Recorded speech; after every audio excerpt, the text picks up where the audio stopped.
present to us today about the broadband infrastructure that Etex is venturing on. So, Matt. Sure.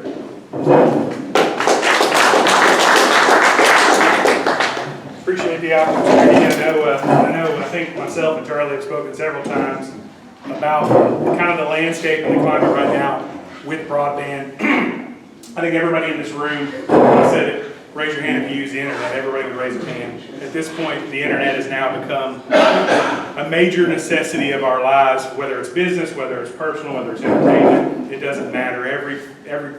Pretty much every facet of our day-to-day now it runs on the broadband system. So obviously the challenge for us at Etex is when Etex was established, that was not the beginning, right? We were a telephone cooperative. We were designed to bring telephone to rural parts of Upshur, mainly Upshur County.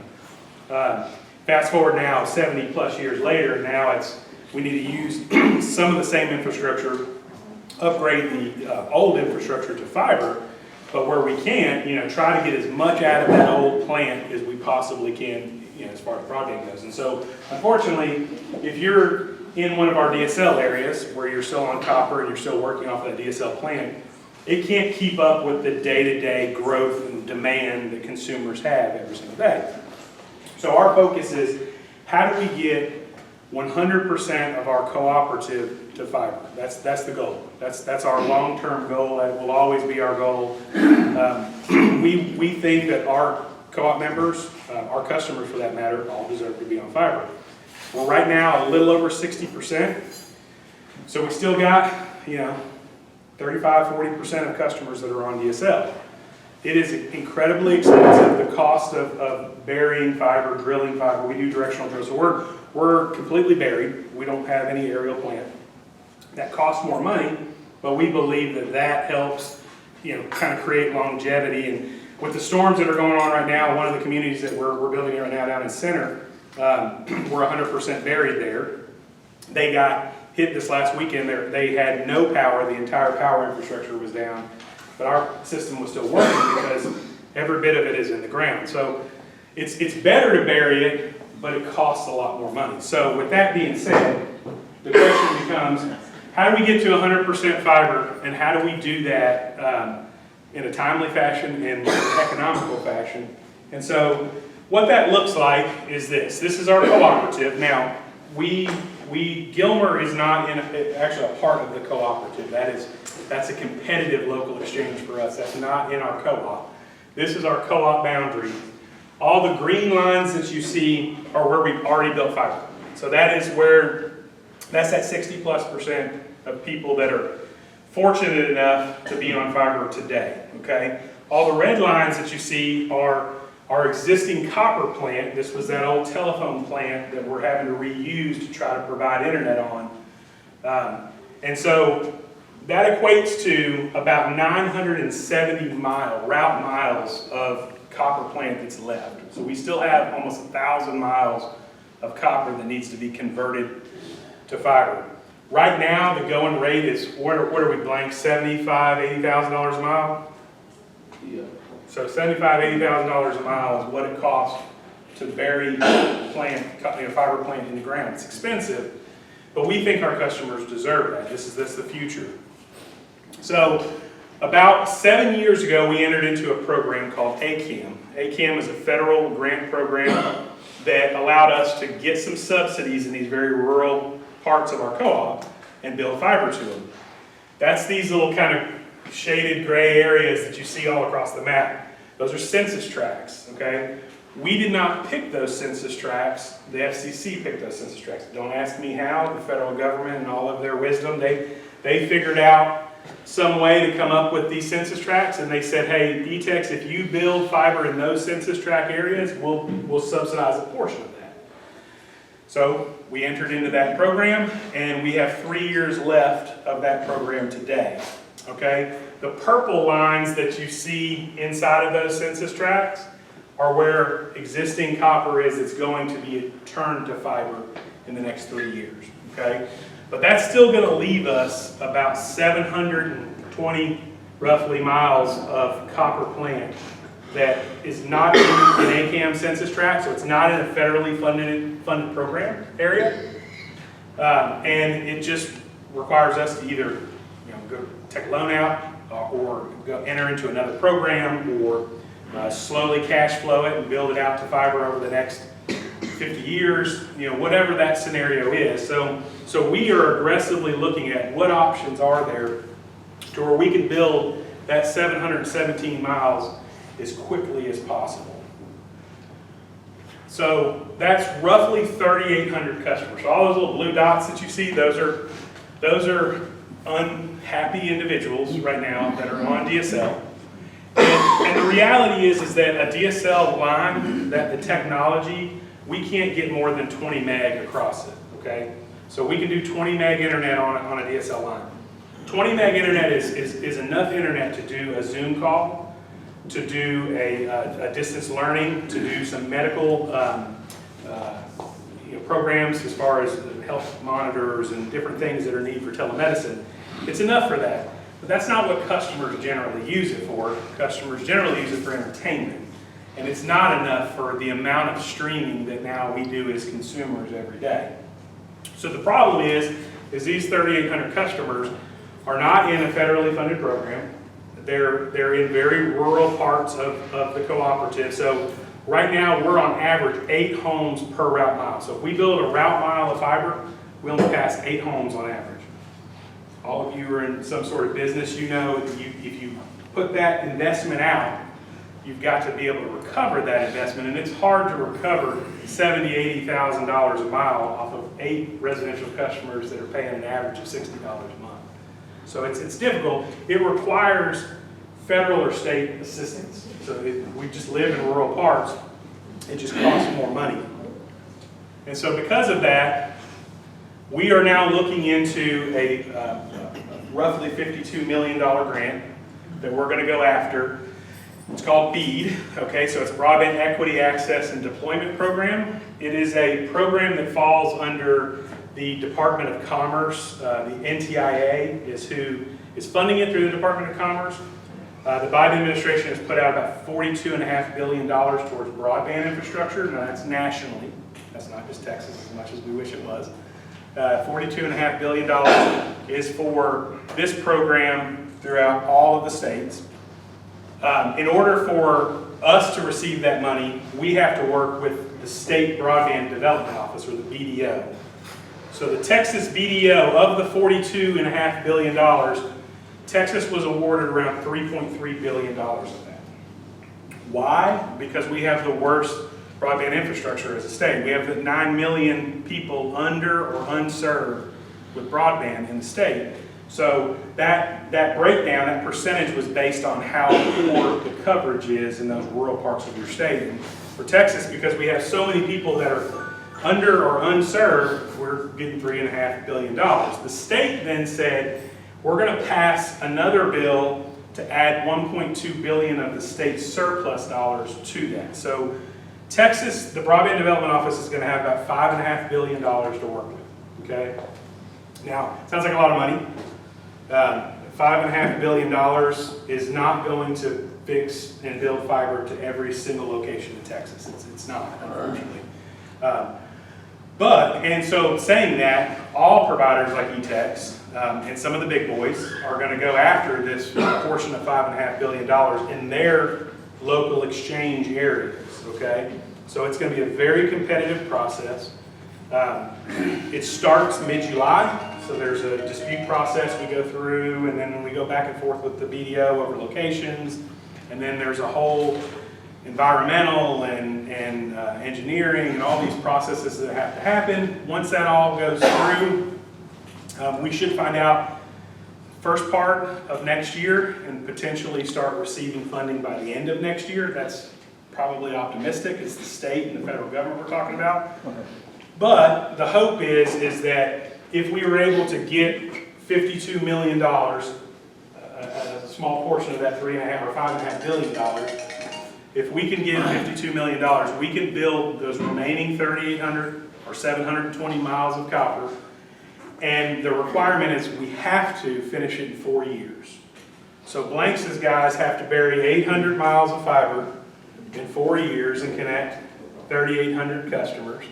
And so, and that's one of the requirements of the program. So it's good for consumers because we would be completely 100% fiber in the next 4 years if that happens. We're going into it eyes wide open. Okay, it's like I said, it's a competitive program. It's a difficult process as a whole because there's a lot of environmental studies, a lot of engineering that has to go into it.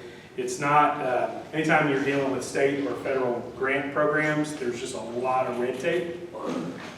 So unfortunately, we're going into it eyes wide open, but we feel pretty promising that we have a good shot of getting it. If we get this money, we'll focus all of our energy on finishing that project in the next 4 years. So what does it look like today? So I think you guys have probably even seen this map. I can't remember if I had it in my presentation or Charlie had it in his, but the kind of gray area that you see up in the top there, that's the co-op boundary. So that is the original 710 square mile boundary that was established in 1952 for Etex Telephone Cooperative. That's where we're required to provide phone service, and we now provide internet and other services in that area as well.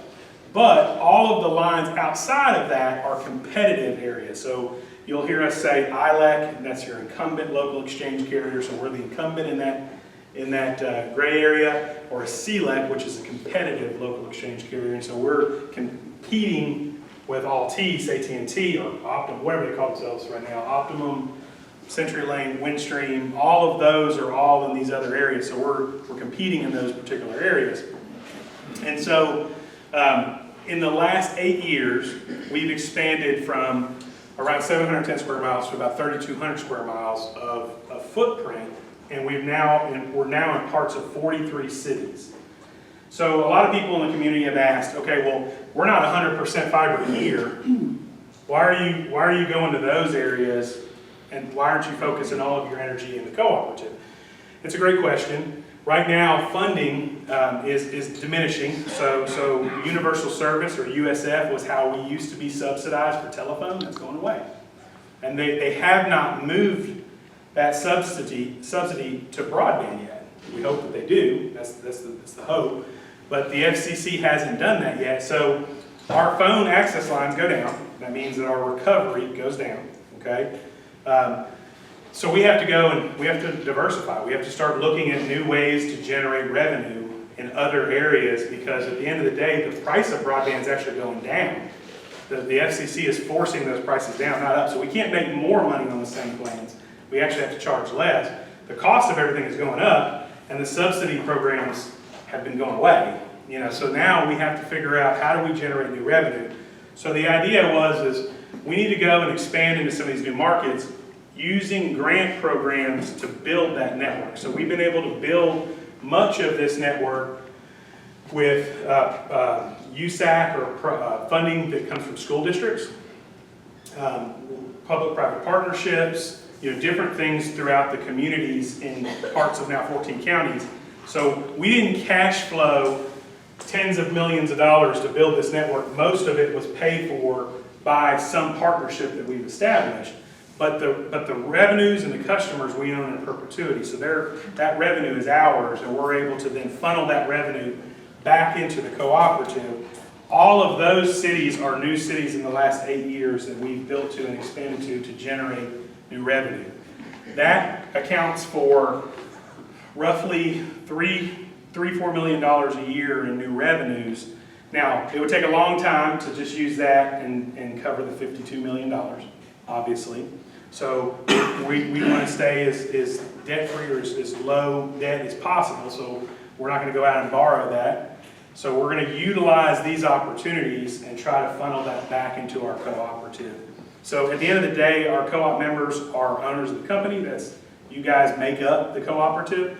So our focus is, it may not seem like, or it may have seemed like we started to move outside of that, but the whole purpose of that expansion was to help generate new dollars back into the cooperative. And it is working. It's slow. We need federal and state support. People ask all the time, what can we do? What can we do as customers or citizens? continue to push that when you talk to your legislators, lawmakers and legislators in Austin, D.C., ultimately hold the purse strings.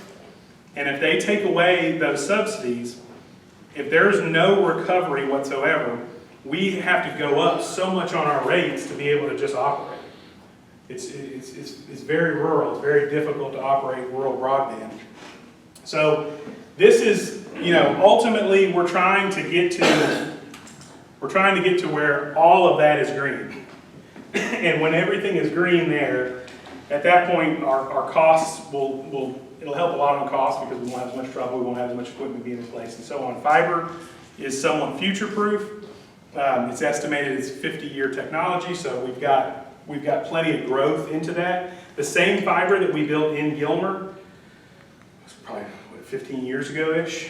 It's the same fiber that's in the ground now. We were offering, when we first put fiber in, we were offering 2 meg. Our highest tier was 2 meg. We can offer 10 gig across the same fiber that's in the ground. There's no difference in the actual glass.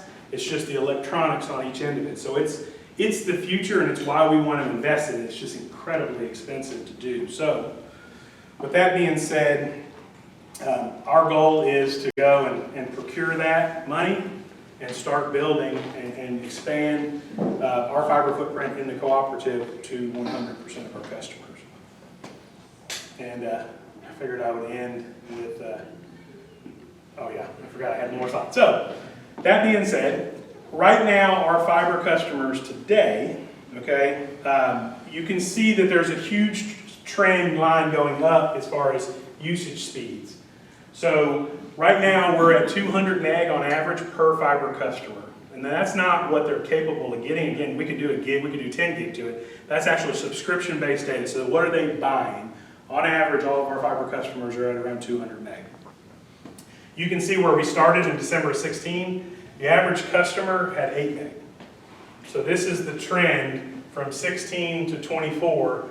That's how much broadband usage has gone up. The yellow line represents the average revenue per user, so our ARPU for those same customers. And you can see that trend is slightly going up, but it's at a much different level. So we can't obviously charge whatever we want. There is some regulation there. And so this is staying somewhat flat, and it's going to potentially decrease over the next several years. And this is going to continue to go up. We think in the next 10 years, it'll be over 500 meg average for every user. Everybody again says, well, I need it for school, or I need it for work, or I need it for healthcare. But the reality is that almost 80% of all of our usage today are those streaming platforms that you see on that pie chart. So that is what the internet is used for. I mean, that's honestly, I'm a streaming person myself, so I contribute to that. But at the end of the day, this is the biggest portion of what customers are using. Cloud services, Amazon, different web stores, online stores, e-commerce makes up a portion of that, social media. And then the orange and red slivers there, that's the rest of everything else. So if you can think of all of the other things you use the internet for outside of shopping, social media, and entertainment, that's all that's made up of on our customers today. So at the end of the day, this is what customers are using, and that demand is going to continue to grow, and we're just trying to kind of keep up with that demand by making sure we put the best technology in the ground. And so I just figured I'd end with congratulations to all of our graduates this year. We had the pleasure this year of being able to provide scholarships to 13 different school districts in the area. And so it's an orchestrated event to try to get to all of those graduation ceremonies, but it's a great honor of ours, and we certainly appreciate the opportunity. So with that, I'll open up for any questions. Yes, sir. Matt, a lot of people now are just they're doing away with their landlines. So what are the rules right now, or what's the thinking for residential customers in keeping or doing away with their landline? So we removed the requirement. So being a cooperative, in our bylaws, it used to state that you had to have a phone. So you had to have a co-op land. If you were in our co-op, you had to have a landline with us. We took a lot of pressure from the public, and let me explain why that was. we received funding for that landline. So some of the subsidy that we got that was able to help us build fiber where we built it through the years came from those landline subsidies. But we took a lot of heat from the public saying, hey, I don't want to have a phone line. I'm required to keep this, but I don't really want it. So we had to make a decision because we need to keep the line so we can continue to get that high cost recovery, or make the customer happy and allow them to turn it off and hope that that bleed is slow. We chose that it was the best option to allow the public to make that decision, and there was so much demand for us to remove that requirement. We removed that requirement. So we did that about 4 or 5 years ago, roughly, and it has been slowly trending down. It's gotten more aggressive now. So we were, at our height, we were around 14,000 access lines. We're around 5,500 now. So we've dropped, by almost 10,000 phone lines in the last 5 or 6 years. That's a huge loss when it comes to subsidies. And a portion of that access line was revenue also. So there was a portion of it that was not surcharges that went to the state or the federal government or whatnot. That was revenue, so we lost that and the subsidy. So we went back and forth on whether or not, having that as a requirement is a good option, but we've chosen at this point, we're not going to require a home phone. If you take a home phone from us and you're a co-op member, or you still have one, we do recover some of that, and we do generate revenue from it. In our CLEC areas, all the areas outside of our cooperative, it's never really been a requirement for home phone. There was never any recovery in those areas, and so we didn't have a lot of customers that had phone lines there anyways. At the end of the day, really people just want to buy internet now. They don't really want to buy as many services. We've had to turn down our cable system over the years because of the increase in cost there and the mess that the content world is. And so now everything is just funneled all 100% to broadband. So we don't have any requirements and don't look to have any requirements.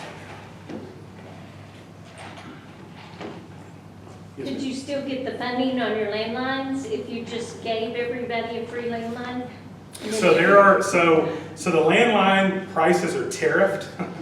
So the federal and state lawmakers have thought of everything. They're tariffed, and so we have to bill what's in those tariff rates. And so, and that's another challenge, is that not only do consumers really not want a landline a lot of times, since they're tariffed, we have to charge more than what a Vonage or a Magic Jack or somebody else offers for a VoIP service. So it's hard to say, hey, take our landline and pay $35 a month when you can get a phone line for $9 a month. So yeah, we looked at every option that we could to try to keep that recovery mechanism, but unfortunately they're tied to the billed customer. Yes, sir?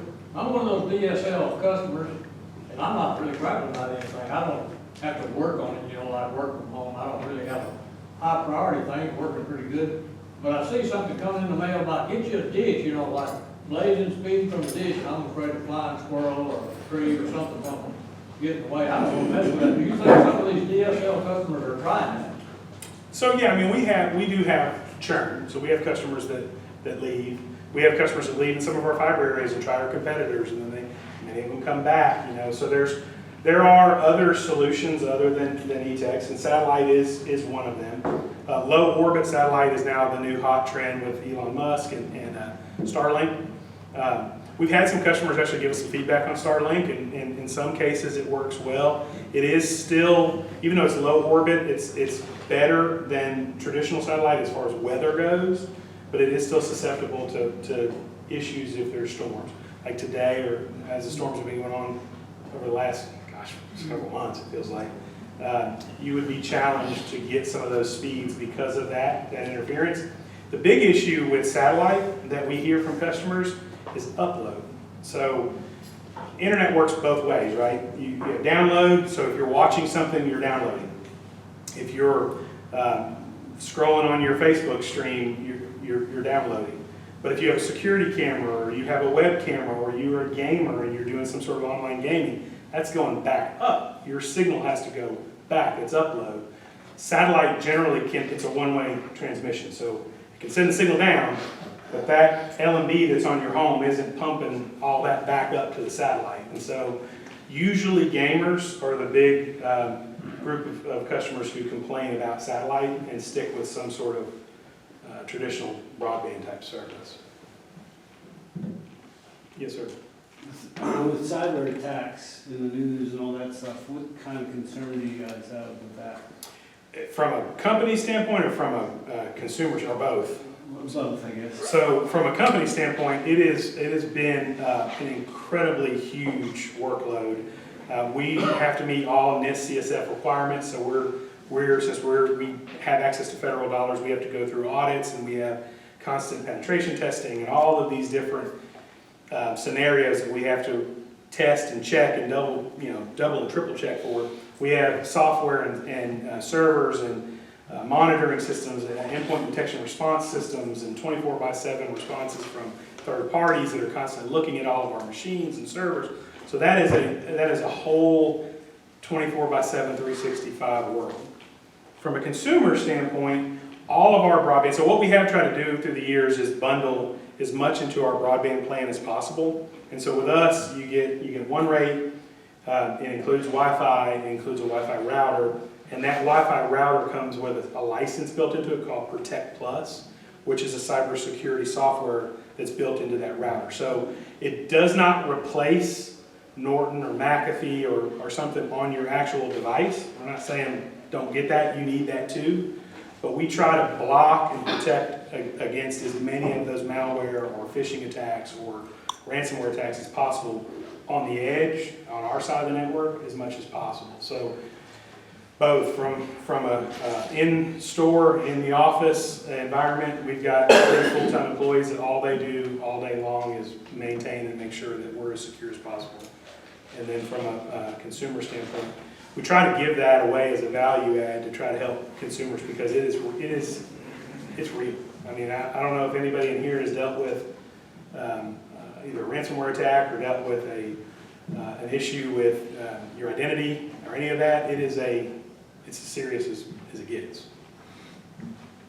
Anything else? Matt, just tell them the main reason why that you're in the competitive areas that you're in is because the big boys didn't want to be there.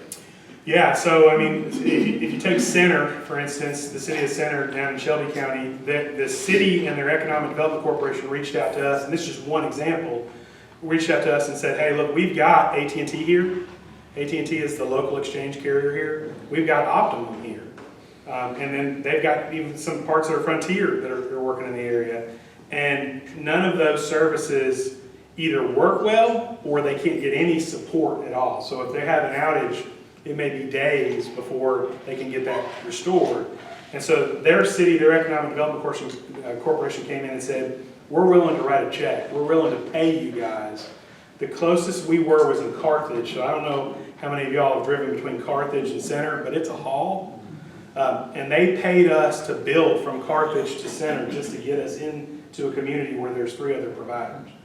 So that's the kind of horror stories that we hear all over East Texas, because at the end of the day, rural, what we think is a good sized town, 5, 6, 10,000 people, AT&T and Frontier and the larger companies, they're not interested at all in those communities.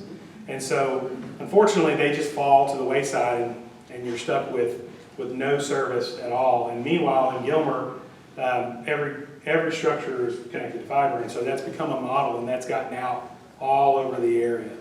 Any questions? Cool, Matt, appreciate it. Thank you. Go ahead and close our meeting today with